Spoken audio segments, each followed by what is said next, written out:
Hi everyone, welcome to back Ved nursing classes. Dear, ये आपका ABVMU 4 part है। कहीं से भी कोई भी सब्जेक्ट से मैं क्वेश्चंस प्रोवाइड कर रही हूँ डियर आप लोग को, और इम्पॉर्टेंट है, सारा रिपीटेड क्वेश्चन है। बट आप लोग डियर यदि क्लासेस में ज्वाइन करते हैं तो उसमें थ्योरी क्लासेस सारे मिल जाती, जिनका क्रैश कोर्स अभी स्टार्ट हो गया है।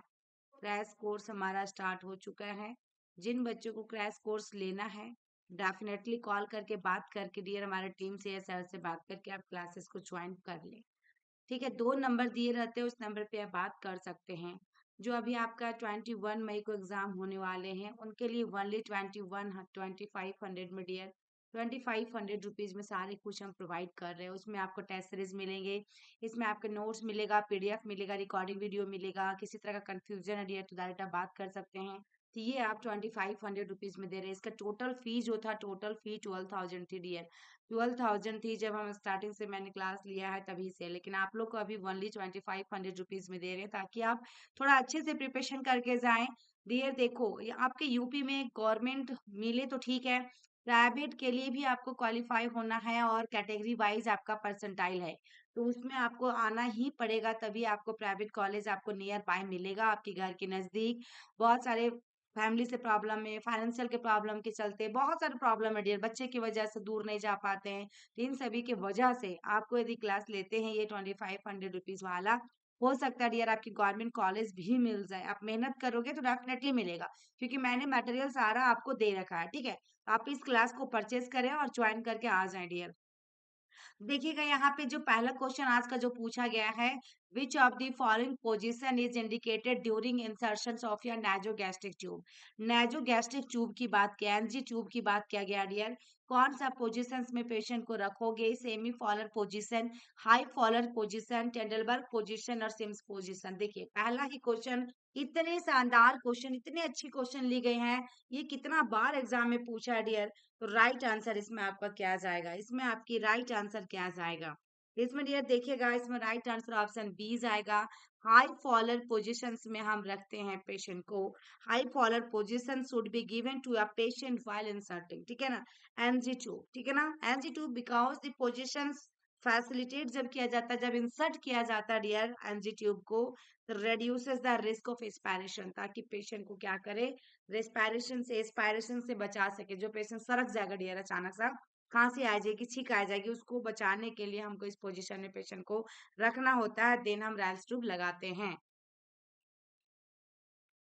नेक्स्ट क्वेश्चन देखिएगा dear, physician wants central venous catheterisation, the nurse must know that all of the following vein can be used for insertion of central venous catheter accept.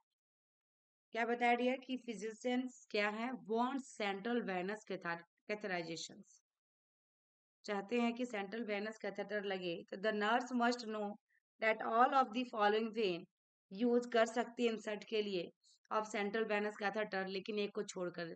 तो सब क्लेविकन when, jugular vein, ठीक है ना, जुगुलार when होगा dear.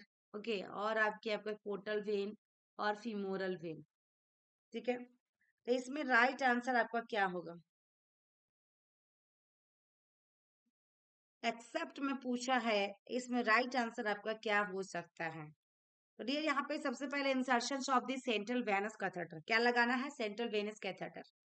तो हम prefer जो करते हैं साइट को, सब क्लेविकन वेन, जुगुलार वेन, ठीक है। अदर साइट में जो देखते हैं, femoral when, brachial when, medial and बेसालिस when, ठीक है। और portal vein is not use, portal vein जो होगा डियर, इसमें हम यूज नहीं करते सेंट्रल वेनस कैथेटर के लिए। तो राइट आंसर इसमें जो होगा, ऑप्शन सी जाएगा। नेक्स्ट क्वेश्चन देखिएगा dear, regarding fever, sudden return to normal temperatures from a high temperature with significant improvement in patient general condition is, the patient general condition is, option A में फैस्टिगियम, B में crisis है, सी में true crisis और D में false crisis. Dear ये video यदि आपके लिए हेल्पफुल रहा तो आगे भी आप शेयर करेंगे, ताकि चैनल के बारे में सभी बच्चे तक पहुंच सके डियर, सभी स्टेट में पहुंच जाए। ये हमारा वेद नर्सिंग क्लासेस एकमात्र चैनल है, V2M क्लासेस है, जिस जगह में पोस्ट BSc और MSc ANM GNM सबका सेपरेट क्लास दे जाते हैं और थ्योरी बेस्ड क्लास दे जाती है। तो आप लोग शेयर करें, ताकि सभी सभी बच्चे को पता भी लगे। डियर लास्ट में कॉल आते हैं मैम कि मुझे आपका चैनल आज मिला है, मैं कैसे प्रिपरेशन करूं, ये सारी चीजें ना हो डियर, तो आप प्लीज अपने ग्रुप में जरूर शेयर करें। ठीक है, यदि आपकी प्यार, आपकी ये सपोर्ट मिलता रहेगा डियर, तो मैं डेफिनेटली क्वेश्चंस भी और दूंगी और अच्छे अच्छे क्वेश्चन लेकर आऊंगी डियर। ठीक है, यहाँ पे देखिएगा, और यहाँ राइट आंसर इसमें क्या जाएगा, आपका राइट आंसर इसमें आपका क्या जाएगा। ठीक है डियर, तो इसमें देखिएगा राइट आंसर इसमें ऑप्शन सी होगा, ट्रू क्राइसिस। क्या होगा डियर? ट्रू क्राइसिस होगा। सडन देखिएगा इसमें return to normal temperature from high temperature, that is called crisis कहलाता है। ठीक है ना, sudden return to normal temperature from या हाई टेम्परेचर को that is called crisis. True crisis का मतलब है sudden return to normal temperature, sudden return to normal temperature from high with improvements patients general conditions, that is called true crisis. False की बात किया जाए dear, तो इसमें क्या होता है? Sudden return to normal temperature high with no significant improvement, no significant improvement general condition, that is called false crisis. Okay, next question dear, देखिएगा आपका क्या है। prior to, देखिएगा prior to when it puncture the IV infusion site can be scrubbed with which of the following antiseptic, which of the following antiseptic, तो इसमें आपकी right answer क्या जाएगा डियर? इसमें आपकी राइट आंसर क्या जाएगा? ऑप्शन ए में 7% प्रोविडिन आयोडीन, 70%, 5% सैवलोन या 2% ग्लूटरल्डिहाइड। तो राइट आंसर इसमें आपका क्या जाएगा डियर? ऑप्शन सी जाएगा 5% सैवलोन। क्या होगा? 5% सैवलोन। ठीक है, next, the stage of nursing process in which the nurses compares objective and subjective data with the outcome criteria is, with the outcome criteria is, ये क्वेश्चन यहाँ पे पूछा गया डियर। इसमें राइट आंसर आपका क्या होगा?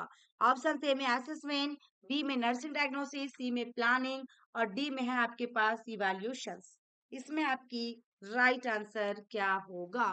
तो यहाँ पे स्टेजेस ऑफ नर्सिंग प्रोसेस की बात क्या है, जिसमें नर्स कंपेयर करे ऑब्जेक्टिव एंड सब्जेक्टिव डाटा, तो ये आउटकम कब मिलेगा? तो ये लास्ट होगा डियर राइट आंसर इवैल्यूएशन।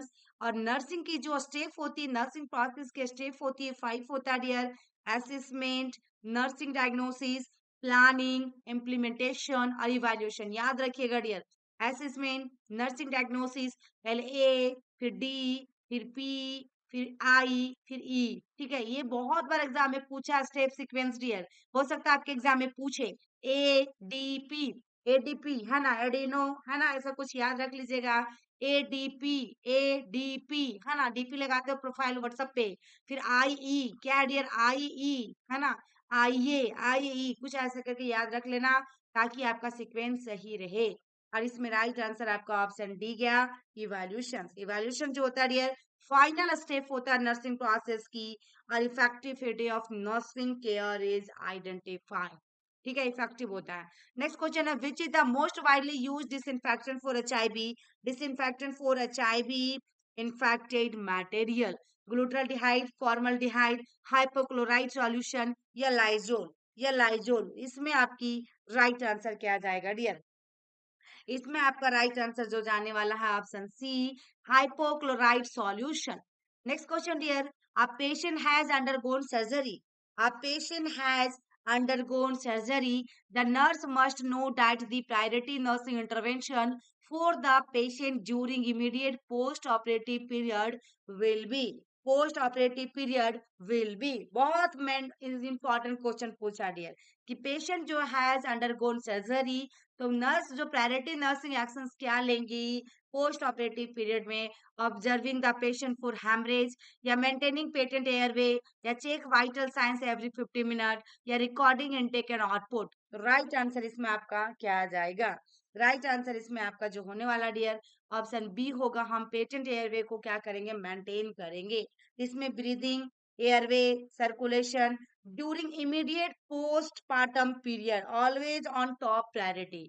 ठीक है डियर, ठीक है, A B C, airway, breathing, circulation, ये हमेशा dear patient recover from the effect of anaesthesia, तो dear there is chances of expiration, patient सरक सकता है एनेस्थेसिया की वजह से, वोमिटिंग हो सकती है and gastric content into airway, तो हम मेंटेन करेंगे patent airway should be given top priority. Okay, next question dear देखिएगा, at the age of 1 year the normal respiration rate कितना होगा?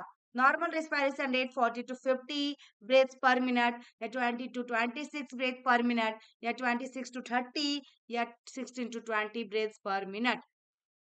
तो डियर 1 ईयर्स का बच्चा का पूछा है तो राइट आंसर ऑप्शन सी जाएगा, 26 से लेकर 30 ब्रेथ्स पर मिनट। ठीक है, और यदि न्यू बोर्न की पूछेगा डियर, तो इसमें 40 to 60 होता है। कितना होता है न्यू बोर्न बेबी में? 40 to 60 होता है। इन अडल्ट की पूछेगा तो 16 to 20 होता है, और किसी बुक में 12 to 20 भी रहता है। तो आप लोग देख लीजिएगा डियर, न्यू बोर्न का जरूर याद रखिएगा 40 to 60। 1 ईयर्स यानी कि इन्फेंट का पूछा था तो 20 to 30 के बीच में, 26 to 30 के बीच में। नेक्स्ट क्वेश्चन डियर देखिएगा, hospice is the treatment concept for hospice. Hospice बहुत इंपॉर्टेंट क्वेश्चन है डियर, हॉस्पिस के बारे में पूछा है। ठीक है, तो terminal ill cancer patients, cardiac patients, psychiatric patients, या ऑल ऑफ दी एबव, या ऑल ऑफ दी एबव। तो राइट आंसर डियर इसमें क्या होगा? तो हॉस्पिस जो होता है care given for terminal ill patient, terminal ill patient. ठीक है ना, तो राइट आंसर डियर इसमें टर्मिनल इल कैंसर पेशेंट है, तो राइट आंसर ऑप्शन ए जाएगा। यानी कि जो भी पेशेंट टर्मिनेट कर रहा हो हमेशा के लिए, तो ये इल पेशेंट को हमारा हॉस्पिस का एक कॉन्सेप्ट होता है ट्रीटमेंट करने का। Next question dear, which of the following formula is correct for conversions of centigrade to Fahrenheit temperature? अब यहाँ पे डियर सेंटीग्रेड टू फॉरेनहाइट पूछा है, सेंटीग्रेड टू फॉरेनहाइट, इसकी फॉर्मूला आपको याद होनी चाहिए क्योंकि क्वेश्चन यहाँ से पूछे जाते हैं। तो देखिएगा ऑप्शन ए में F is equal to C 9/5 plus 32, और F is equal to C plus 9/5 plus 32, या C माइनस 9/5, या F is equal to C 9/5 plus 32। तो डियर इसमें आपकी राइट आंसर क्या होगा? राइट आंसर इसमें आपकी क्या होगी? ठीक है,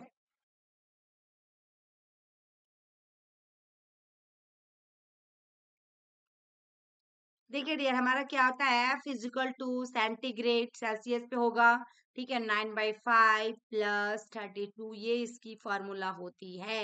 यदि आपका सी इक्वल टू पूछे डियर, सी इक्वल टू पूछेगा तो इसमें 5/9 उल्टा हो जाएगा और -32 हो जाएगा। क्या होगा डियर? -32 हो जाएगा। ठीक है, इसमें देखिएगा डियर सी इक्वल टू वाला, सी इक्वल टू यहाँ पे देखिएगा फ़ारेनहाइट -32 इंटू 5/9 ऐसे होगा डियर। ठीक है, ये याद रखिएगा जरूर से, ये याद रखिएगा आप लोग डियर, बहुत बार एग्जाम में पूछा है।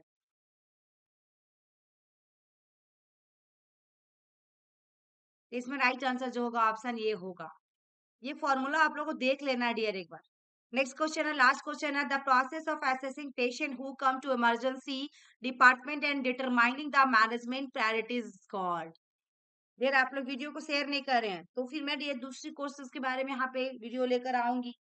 आप लोग इसलिए प्लीज ज्यादा से ज्यादा शेयर कीजिए। एबीपीएमयू का मैं अभी डेली क्लासेस दे रही हूँ जिसमें पोस्ट बीएससी का, पीजीआई, आपका एम्स, जितने भी आरयूएचएस, बीएफयूएचएस, आपका झारखंड, बिहार, छत्तीसगढ़, जहां जहां वैकेंसियां जो भी आती है उनके लिए इंपॉर्टेंट रहने वाले हैं। तो आप लोग सभी जगह शेयर जरूर करें। ठीक है, तो थैंक यू, फिर मिलते हैं नेक्स्ट वीडियो में, तब तक के लिए बाय बाय।